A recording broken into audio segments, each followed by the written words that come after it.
If nothing further is done, the U.S. China trade deal reached this month will be remembered, to quote a phrase coined by the current President of the United States, as the single worst trade deal ever negotiated. Instead of tackling Chinese industrial policy practices that have distorted many sectors of the global economy, Donald Trump has enthusiastically embraced a quick fix that economist Brad Setzer, of the Council for Foreign Relations, has called nothing more than a commitment on China's part to buy more of the things that it likely would buy more of no matter what: agricultural products and energy. This deal will almost certainly not be the last between the Trump administration and China.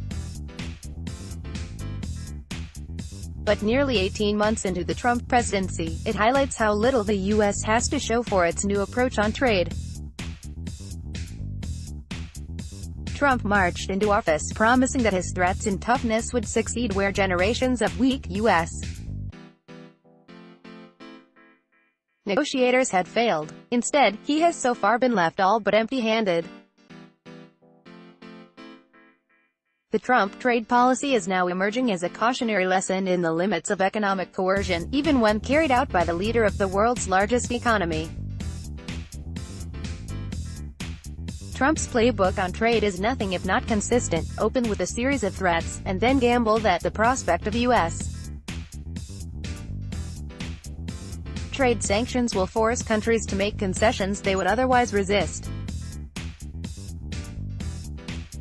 He threatened to rip up the North American Free Trade Agreement with Canada and Mexico, threatened to impose tariffs on imported steel and aluminum, and threatened sanctions on as much as $150 billion in Chinese imports. What does he have to show for those threats? The NAFTA negotiations have made little progress on any but the easiest issues, and Canada and Mexico are busy diversifying their trading partners to try to minimize U.S.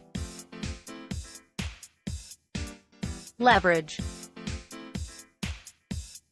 Trump has so far exempted most countries from the steel and aluminum tariffs, hoping to use the threat as a bargaining chip, but major producers have instead warned that they would respond in kind if the U.S. goes ahead with tariffs.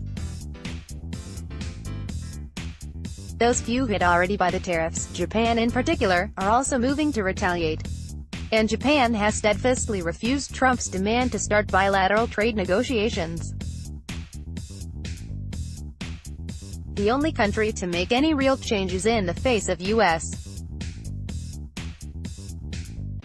threats has been South Korea, which agreed to cut its exports of steel to the U.S. and revised some provisions on auto trade that will have little near-term impact. But South Korea is especially dependent on U.S. security guarantees and was willing to make modest trade concessions to maintain cooperation over North Korea. China is by far the biggest test. Unlike the other trade fights, U.S. business has been encouraging President Trump, hoping that the new approach might persuade Beijing to tackle the growing problems they face in China over intellectual property, forced technology transfer, and investment restrictions. But deal reached over the weekend addresses none of those issues. China's only tangible commitment was to offer meaningful increases in U.S. agriculture and energy exports, so, more soybeans and gas. This is hardly the stuff of the high-tech economy. Why has Trump's approach been so ineffective to date? First, the theory was likely flawed from the outset. The Trump model is the U.S.-Japan trade negotiations of the 1980s and early 1990s, a drama in which the current U.S. Trade Representative, Robert Lighthizer, played a big part. The U.S. was able at times to use sanctions threats to persuade Japan to change its trading practices, most notably on semiconductors. But Japan was a close U.S. ally, and was willing to tolerate considerable economic pressure from the U.S. in the name of maintaining security ties. It is hard to see China, or even the EU, being similarly accommodating today. Secondly, the trade pressure on Japan was hardly a roaring success. Trump's preference for bilateral deals is premised on a shallow reading of history. The U.S.-Japan trade balance deteriorated throughout this period, despite repeated market-opening deals, and many large sectors, from autos to telecommunications, remained largely closed to imports.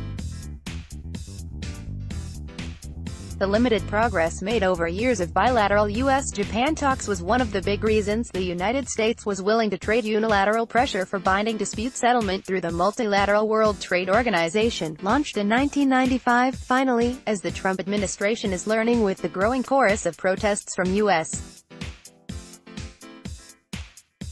manufacturers, it is almost impossible to target sanctions in a way that hurts foreign competitors without also harming the U.S. economy. Most manufacturing in the 1980s was still largely internal, with products assembled from domestically made components and then exported abroad. Today, most manufacturers are dependent on global supply chains, and even modest supply disruptions or cost increases can undermine competitiveness. The proposed U.S. list of China sanctions, for example, is mostly made up of intermediate goods, and would likely do as much harm to U.S. manufacturers as to any Chinese competitors. All this leaves the president in an unenviable position. He can keep using his Twitter feed in the hopes of getting Americans to believe his negotiating failures are in fact huge successes. He can double down on the threats, impose more tariffs, and live with the political and economic consequences. Or he can try to educate himself and get down to the hard business of trade negotiating, doing tough-minded, incremental deals that move the ball in the right direction. This is especially true in the difficult areas of intellectual property, technology transfer, and international tech company competition. It turns out trade wars aren't so easy to win after all. Edward Alden is a senior fellow at the Council on Foreign Relations, and the author of Failure to Adjust: How Americans Got Left Behind in the Global Economy.